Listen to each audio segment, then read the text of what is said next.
అయోధ్య నగరం రామనామ స్మరణతో మారుమ్రోగుతోంది. రామ మందిరం గ్రాండ్ ఓపెనింగ్ కు ముందు ఆలయాన్ని సుందరంగా అలంకరించారు. రామ్లల్లా విగ్రహానికి 114 కలశాల నీటిని ఉపయోగించి ఉత్సవ స్నానం చేయించనున్నారు. విగ్రహ ప్రాణప్రతిష్ఠకు ముందు జరిగే అతి ముఖ్యమైన కార్యక్రమం ఇదే. ఈ కార్యక్రమం కోసం ఇప్పటికే సర్వం సిద్ధం చేశారు. మరోవైపు 2000 క్వింటాళ్ల పూలతో అయోధ్య నగరాన్ని అలంకరించారు.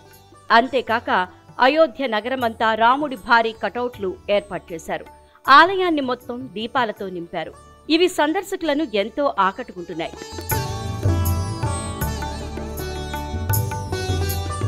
ఆలయ ట్రస్ట్ ఆహ్వానించిన 55 దేశాల విదేశీ ప్రతినిధులు ఈవేళ సాయంత్రానికి అయోధ్యకు చేరుకుంటారు. అలాగే భారత్లోని సుమారు 7,000 మందికి పైగా ప్రముఖులకు ఆహ్వానాలు అందాయి. బాలరాముడి ప్రాణప్రతిష్ఠ కార్యక్రమానికి ఏర్పాట్లు దాదాపు పూర్తయ్యాయని శ్రీరామ జన్మభూమి తీర్థక్షేత్ర ట్రస్ట్ తెలిపింది. జనవరి 23 నుంచి రామమందిరంలోకి సాధారణ ప్రజలను అనుమతించనున్నారు.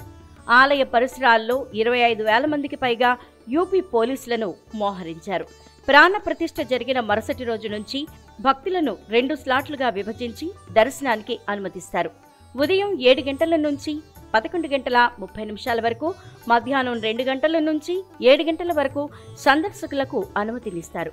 ఆలయంలోకి వెళ్లడానికి ట్రస్ట్ జారీ చేసిన పాస్ తప్పనిసరి కాగా గుర్తింపు కార్డును చూపించాలని ట్రస్ట్ సభ్యులు తెలిపారు.